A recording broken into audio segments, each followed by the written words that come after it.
एक कविता है मेरी, सुख सूचक शिलालेख। सुख सूचक शिलालेख। यह शिलालेख ये बताता है कि सब ठीक है, सब बढ़िया है, कहीं कोई दिक्कत नहीं है। तो सुनिए।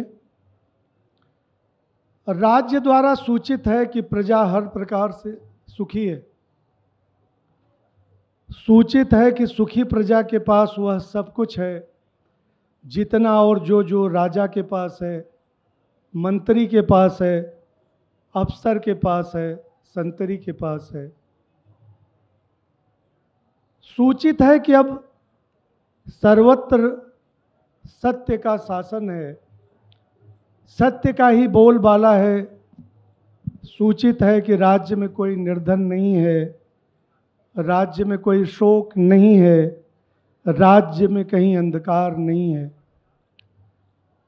सूचित है कि पूरे राज्य में जो दुखी हैं वे राज्यद्रोही हैं, वे सत्ता के शत्रु हैं, बेधर्मी हैं, वे झूठे हैं। सूचित है कि राज्य में दुख का समूल नाश कर दिया गया है, अब केवल जय जयकार बचा है। सूचित है कि धिक्कार, पूरे राज्य में अब व्यभिचार है, एक दंडनीय अपराध है क्षोभ और दुख। सरकार के सेवकों को दिया जाता है यह अधिकार कि राज्य में जो भी दिखाए दुख उसे सेवक समझाएं कि अलग नहीं होता सुख से दुख। सूचित है कि प्रजा के दुख से दुखी रहते हैं राजन। सूचित है कि प्रजा के दुख से दुखी रहते हैं राजन, जो राजा को सुख देने के लिए, तो राजा को सुख देने के लिए प्रजा भूल जाए अपने सब दुख।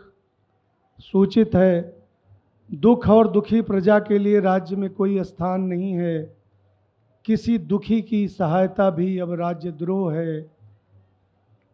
सूचित है कि अब न रोग है, न शोक है, न व्यथा है, ऐसी ही उत्तम बेजोड़ व्यवस्था है। सूचित है शिलालेख और उसकी सूचनाओं पर अविश्वास और जो आश्चर्य प्रकट करेगा, किसी भी तरह क्षति पहुंचाएगा, वह भी राज्यद्रोही कहलाएगा। सूचित है। एक छोटी कविता और पढ़ दूं या न पढ़ूं?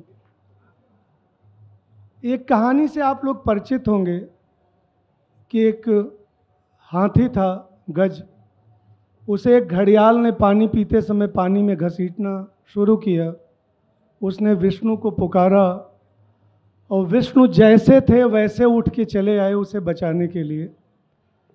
आप लोग युवा हैं तो आपको सुनाना मुझे लगता है कि अच्छा रहेगा। बड़ी छोटी सी कविता है और मेरे पहले ही राजीव जी वहाँ जाके खड़े हो गए तो बड़ा अजीब लगता है। हाँ लेकिन पढ़ता हूँ सर, आप हाँ, थोड़ा देर इनके नहीं, वाले में खड़े रहे, मेरे में भी खड़े रहना। नहीं नहीं, आप बिल्कुल पढ़िए सर, मैं सुन रहा हूँ यहाँ से। काहे के विष्णु, सोचिए जब हाथी को मगरमच्छ ने पानी में घसीटना शुरू किया। सोचिए जब हाथी को मगरमच्छ ने पानी में घसीटना शुरू किया, तब करुण पुकार सुनकर भी विष्णु कपड़े बदलने लगते। सोचिए, सोचिए जब हाथी को मगरमच्छ ने पानी में घसीटना शुरू किया, तब करुण पुकार सुनकर भी विष्णु कपड़े बदलने लगते। गज डूबता रहता, ग्राह उसे मार डालता और विष्णु सजते संवरते रहते, तो कौन मानता उनको देवता। सहायता की करुण पुकार पर नंगे पैर असज्ज, सहायता की करुण पुकार पर नंगे पैर असज्ज भागना ही उन विष्णु को व्यापक विष्णु बनाता है। अन्यथा देवता हो राजा मित्र संबंधी, अन्यथा देवता हो राजा या मित्र संबंधी, संकट और दुख बीत जाने पर सहायता के लिए आना किसे सुहाता है। सोचिए। बहुत धन्यवाद आज तक। धन्यवाद भाई राजीव जी, आप सबका शुक्रिया।